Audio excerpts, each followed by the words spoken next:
신동진의 닥터밥상 한의사 신동진입니다. 지난번에 당뇨와 관련 있는 질환 시리즈로 고혈압에 대한 설명해 드렸었는데 오늘은 고지혈증입니다.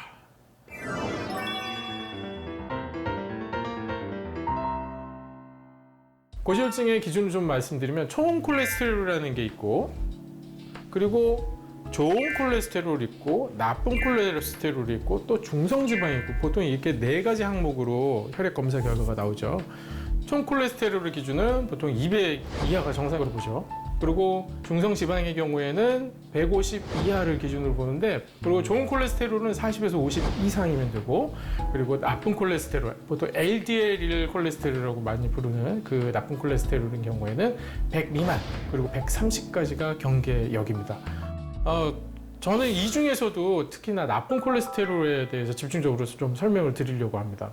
나쁜 콜레스테롤은 보통 LDL 콜레스테롤이라고 부르는데, L자의 뜻은 low, 낮다라는 거고요. D는 밀도를 얘기합니다. density. 그래서 저밀도 콜레스테롤, LDL 콜레스테롤이 있고, 좋은 콜레스테롤이라고는 하는 HDL 콜레스테롤이 있는데, H는 high라는 뜻이죠. 고밀도 콜레스테롤을 얘기합니다. 자, 여러분, 여기서 문제 나갑니다. 나쁜 콜레스테롤이 크기가 클까요? 좋은 콜레스테롤이 크기가 클까요?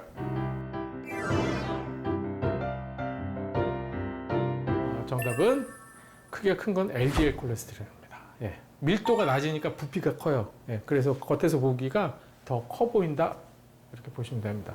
근데 이 LDL에도 종류가 여러 가지가 있다. 이걸 제가 설명을 드리려고 하는 겁니다. 자, 이건데 이쪽이 LDL 콜레스테롤이에요. 이 크기가 크죠? 여기 제일 작은 거 있죠? 이 아래 HDL이라고 보이죠? 예. 그래서 HDL의 크기가 훨씬 작습니다. 근데 LDL도 보시면 VLDL, 굉장히 밀도가 낮은 LDL이라는 뜻이고요. 이 끝을 보시면 Small Dense LDL, 아주 작은 LDL이 또 있어요. 예. LDL 종류가 많다 보니까 이런 문제가 생깁니다. 혈관이에요. 요것도 LDL이고 요것도 LDL이에요. 요 아래 보시면 LDL 수치가 80 나오죠. 여기도 LDL 수치가 80 나오죠. LDL 수치 80은 아까 말씀드린 기준에 의하면 100 아래면 안전하다고 말씀드렸잖아요. 둘 다 정상이에요. 근데 짜잔, 여기는 심장 질환의 위험도가 높고 여기는 보통이고, 이렇게 나옵니다. 이유를 보시면 여기는 LDL이 작은 LDL로 구성되어서 80이 나온 거예요. 여기는 큰 LDL, 부피가 큰 LDL로 구성돼서 80이 나온 거예요. 같은 80이긴 하지만 구성 요소가 뭐가 더 많냐에 따라서 작은 LDL이 많으면 심장 질환이 위험한 겁니다. 혈관이 약해질 수 있다는 거예요. 그 이유는 이 혈관 틈새로 이 작은 LDL은 들어간다는 겁니다. 혈관에 달라붙기가 좋다. 그래서 피떡이 생기거나 아니면 콜레스테롤이 침착이 돼서 동맥경화가 일어나기가 쉽다는 거죠. 근데 우리가 보통 건강검진할 때 받는 그 LDL 수치는 크기에 따라서 나오는 게 아니라 그냥 뭉뚱그려서 나오기 때문에 LDL 수치가 정상이라도 위험한 분들이 계십니다. LDL이 작은 LDL로 많이 구성되어 있는 분들이라면 정상 수치라도 안심하실 수는 없다라고 말씀드리는 거거든요.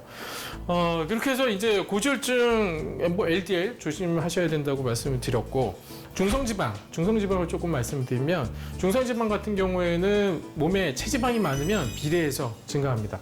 그리고 뭘 먹느냐에 따라서 또 증가하게 되고요. 결국은 지방질을 먹었을 때 몸에서 분해돼서 흡수가 되잖아요.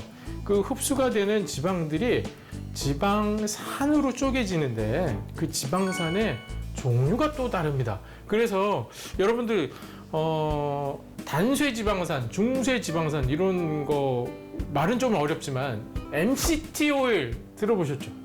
MCT 오일, 그게 바로 미들 체인 트리글리세라이드라고 해서 중쇄지방산이라고 하는 거거든요. 오늘은 그 중쇄지방산 또 알아보겠습니다. 중쇄지방산은요, 이게 여기 긴 사슬지방이라고 있죠. 지방이 이 꼬리가 달려 있어요. 이게 지방 분자가 많이 달려있으면 꼬리가 긴 거고 짧게 달려있으면 꼬리가 짧은 거죠. 그래서 중간 사슬 지방 이게 MCT고요. 긴 사슬 지방인데 각각 흡수되는 경로가 틀려요. 긴 사슬 지방인 경우에는 림프관을 타고 혈관 안으로 들어가서 저장이 됩니다. 근육이나 지방 조직에. 근데 꼬리가 짧으면 어디로 가냐면 바로 그냥 간으로 들어가서 에너지 생산에 쓰여요. 그래서 MCT 오일, 방탄 커피 만드는 재료가 MCT 오일이잖아요. 그거 먹으면 살 빠진다고 하는 이유가 그 지방은 먹으면 저장이 되는 게 아니라 바로 에너지로 사용되는 지방이기 때문에 그 MCT 오일을 먹으면 살이 빠지고 혈당도 낮아지고 고지혈증도 없어지고 그렇게 이제 얘기하는 근거가 되는 거죠. 지방이 우리 몸에 들어와서 하는 일 중에 하나가 지방은 허기감을 없애는데 아주 큰 역할을 합니다. 예, 지방이 섭취가 되면 배가 쉽게 고프지 않아요. 배가 가장 빨리 꺼지는 음식 3대 영양소 중에서는 밥입니다. 예, 밀가루입니다. 탄수화물보다는 지방이 훨씬 허기감을 없애는데 필요하니까 당뇨 있으신 분들 맛있는 거 많이 못 드시고 음식도 과식을 못 하시고 그러니까 허기감 때문에 고생하시는 분들은 이렇게 MCT 오일을 섭취하시면 이게 지방 성분이잖아요. 그래서 몸에 들어오면 에너지로 또 사용되고 그래서 지방도 빼서도 좋고 또 허기감도 줄여줄 수가 있으니까 당뇨 환자분들은 MCT 오일 적절히 이용하시는 것도 좋습니다. 여기까지 1부로 하고 2부 추가로 소개해 드리겠습니다.